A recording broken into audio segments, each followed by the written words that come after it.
1. Text reveal. Create new composition. Name it text reveal. Use the same settings as in this window. Click OK. Here we have our composition.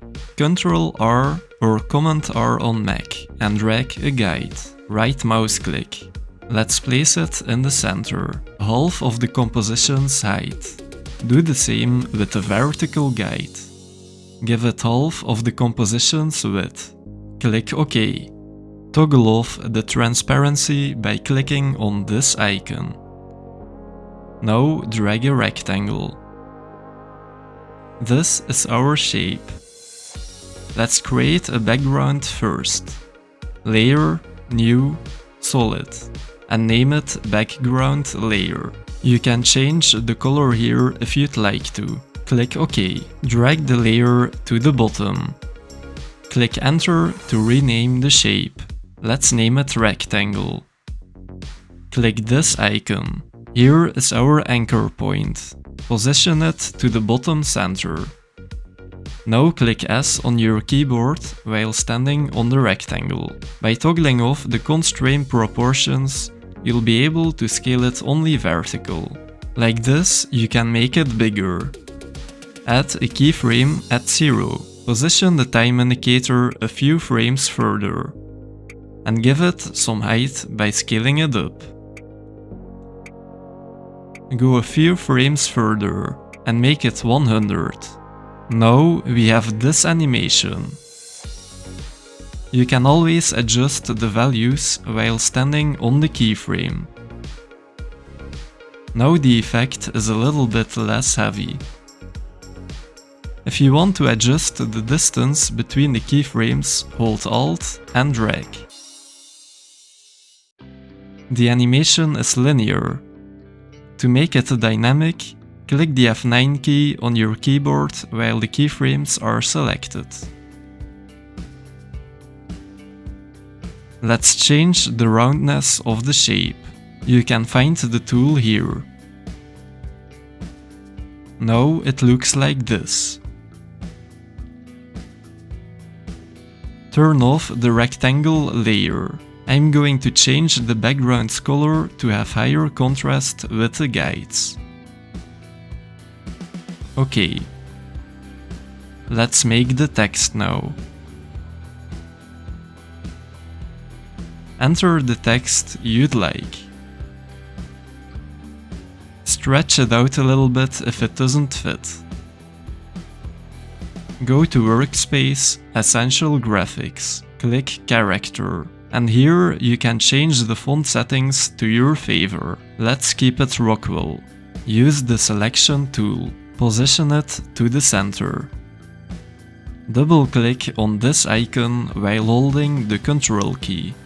Make the rectangle visible again. Now you can adapt the text to this line. I'll make it a little bit smaller. Make sure that the height of the text is less than the height of the rectangle. Select the rectangle and press P on your keyboard. Position the rectangle to the left of the text in the first frame.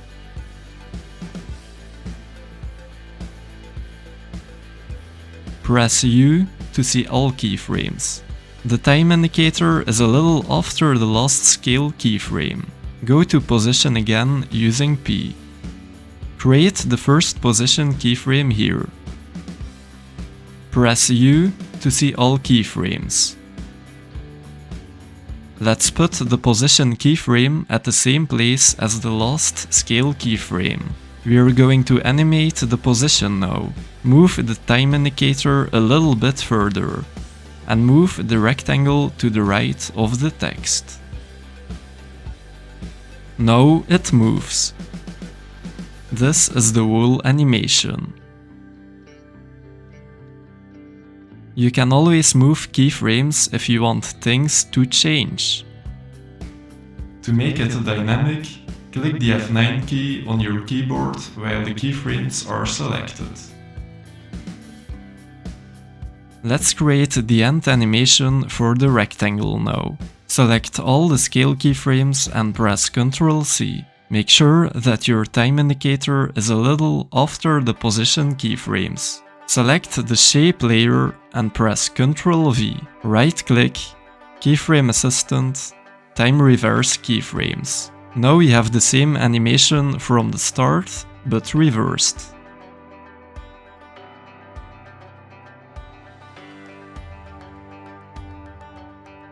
If you select a keyframe, you can go to the graph editor. Here you can adjust the speed of the animation. Now it goes in slow and it goes quicker and quicker. If you can't see the speed graph, make sure it's selected. Now it starts fast and it goes slower and slower. Let's keep it like this. This is the animation right now. Now we only need to reveal the text. Position the rectangle layer on top of the text. Click on the text layer and create a mask. Drag it on the left of the text at the first frame. Click on the selection tool. You can select the anchor points to move them. Everything inside the mask is visible.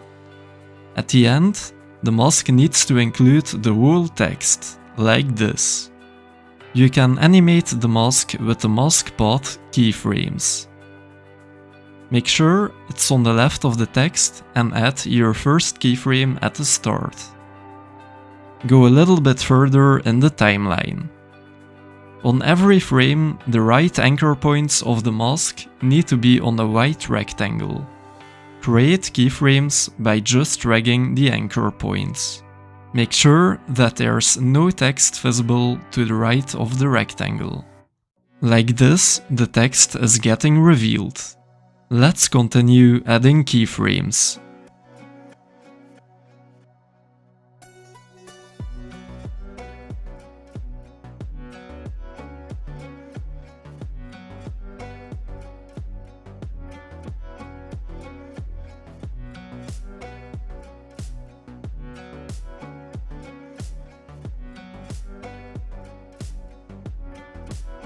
You can press your left arrow and right arrow key while holding Ctrl to move the time indicator one frame backwards or forwards.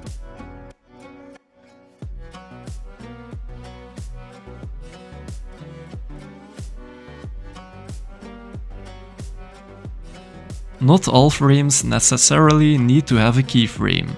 As long as the right side keeps being positioned on the rectangle bar, everything is okay. Make sure to always check everything. We're almost done now.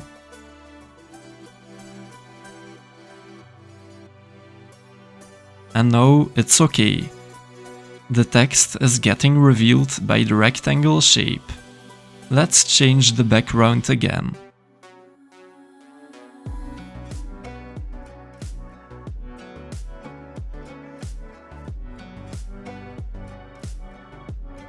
This is the animation right now. 2. Turbulent Displace. The text layer is already here. Let's create a background. Layer, New, Solid. Let's take purple for this one. Enter key to rename layers. You can find the Turbulent Displace effect in the Effects and Presets. Search for it and drag it to the text layer. You can modify the settings here. There are different displacement types. Let's take Bulge Smoother. If you slide the offset, you can see the text moving. So we will have to create keyframes if you want to animate it. With the amount, you can change the heaviness of the effect. We are going to animate the offset right now. Let's just give it 0 at the start. Position your timeline indicator to the place where you want to end the animation. Let's take 1920 at the end. If you press the U key on your keyboard while standing on the layer, you can see all the keyframes that you created on this layer. You can always change the preview resolution here if it runs slow. This is the effect right now.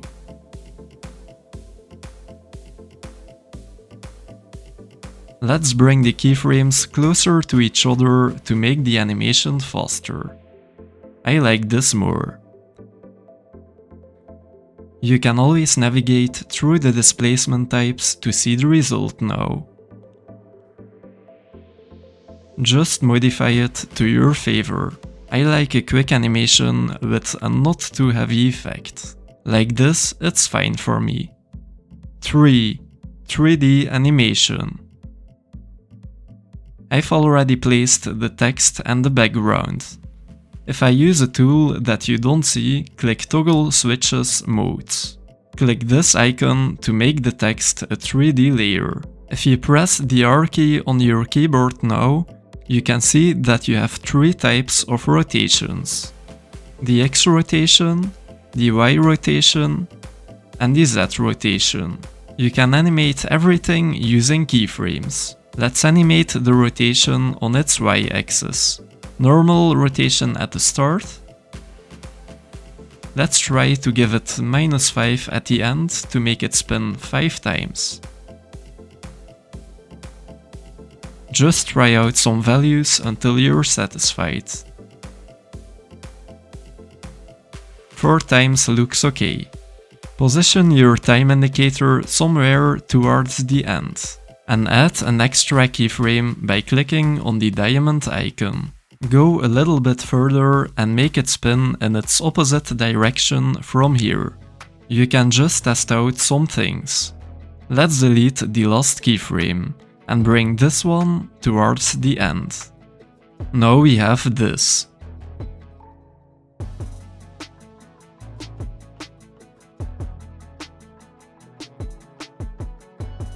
If you delete this keyframe, it's linear again.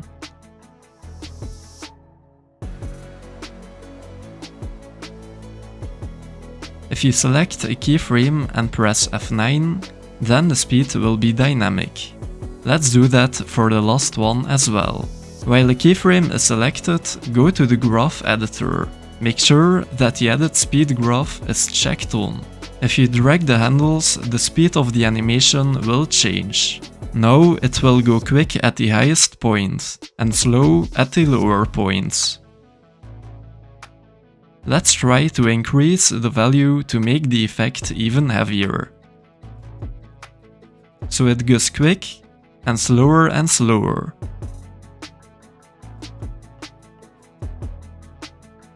Let's move the highest point a little to the right. Like this, it gets some time to speed up. Looks a little bit like a windmill. Let's make a turn in the animation again. Move the last keyframe to the left. Slide it a little bit into the other direction. And give it the normal end value at the end again. Now it makes a twist. Let's just fine-tune it a little. You can modify all values every moment.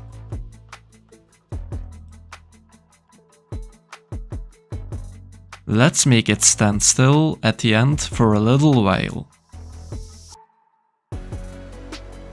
I'll make the composition 1 second longer.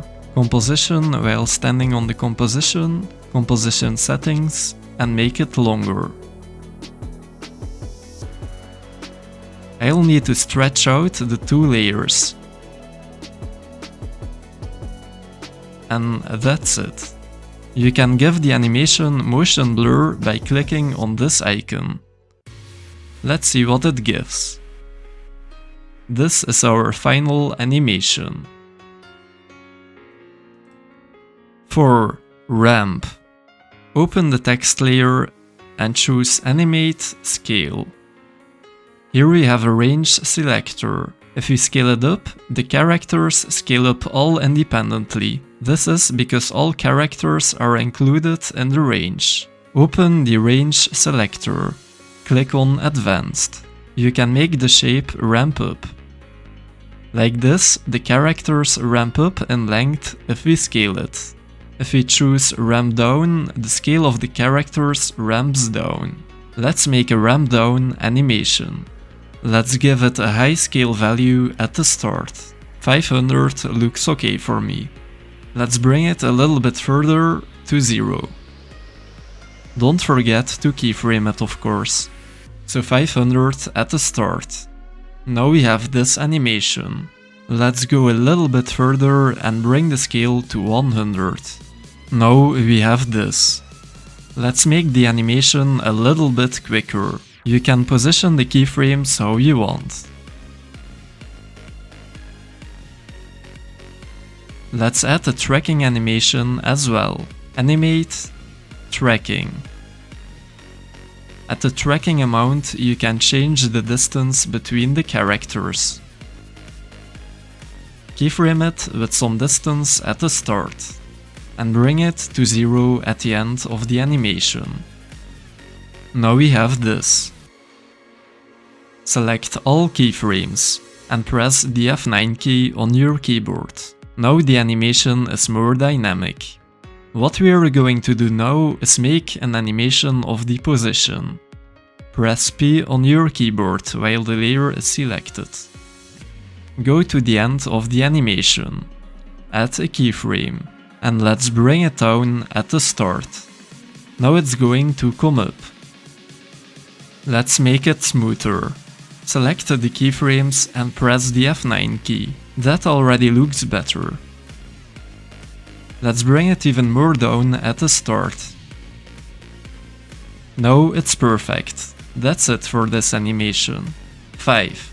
Outline duplicates. We have two layers here, a text and a background. Duplicate the text using Ctrl D. Enter to rename. Let's name it Duplicate 1. Go a little bit further in the timeline and press P on your keyboard to open the position settings. Create a first keyframe. Go to the start and bring the duplicate a little higher. Like this. Now the duplicate moves towards the original. Click on the duplicate 1 layer and press Ctrl D to duplicate it again. Press P on your keyboard to open the position settings. And let's bring the first keyframe to the bottom of the original instead. Now the duplicates move similarly towards the original. Go a little bit further in the timeline. Copy this keyframe using Ctrl C and paste it here using Ctrl V. Do the same with this keyframe and paste it here. Now go a little bit further in the timeline again. Copy this keyframe using Ctrl C. Paste it here using Ctrl V. Do the same with this keyframe again. Ctrl C, Ctrl V. Now we have this animation. Let's make the outlines right now. Go to Character, and here you can give the text outlines. Let's make this white. And now make this invisible. You can change the stroke width here. Let's do the same on the other duplicate. Give it some white stroke. Make the text invisible and adjust the stroke width. Now we have this animation. Select all keyframes and press F9 on your keyboard. Now the animation slows down a little bit when the direction changes. Let's make the distance less on this keyframe. And let's make it the same distance on this layer as well. Now it looks like this. Very nice. I just added some opacity keyframes here to fade out the duplicates. 6. The scatter effect. Click Effects and Presets. Search for Scatter and drag it to a text layer. Keyframe the scatter amount at 0 while the time indicator is a little bit away from the start. Drag it to the start and choose your scatter amount. The higher the amount, the less visible the text. Let's make it not too heavy, something around 100. This is the animation right now. A similar effect is the scatterize effect. Here you have a little bit more options and it looks a little different. Let's keyframe it like this at the start.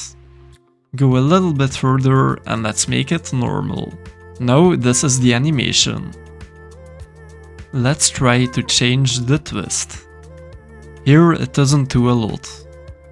But if you use it while the effect is not too heavy, the text gets twisted. Now the animation looks like this. Let's try to keyframe it like this, at the start. And make it normal at the end of the animation. It doesn't do a lot, but it has some influence on where the particles are located. Press U on your keyboard while standing on the layer to see all keyframes that you have created on this layer. I'll make the animation a little bit slower by dragging the right keyframes a little bit further, and this is the result. 7. Presets. We have a text layer and an optional background layer. Go to Effects and Presets. And here you can find a menu with animation presets. The text folder is relevant for us. Here you can find different effects that you only have to drag and drop to the text layer. Press U on your keyboard if you want to see all the keyframes of the effect. Press Ctrl Z to delete the preset again. Let's just test out some random preset animations. The espresso eye chart. The pinwheel. The text bounce sounds cool. A lot of work is just made in a preset for us. Let's try out the green dots. The hazard, because that's a Belgian former soccer player. Okay, that's as flashy as his dribbles. The fish bait. Okay, that's cool. The rubber. And there are a lot more to explore. These were my top 7 animations. I'll see you in the next video. Ciao, and thank you for watching.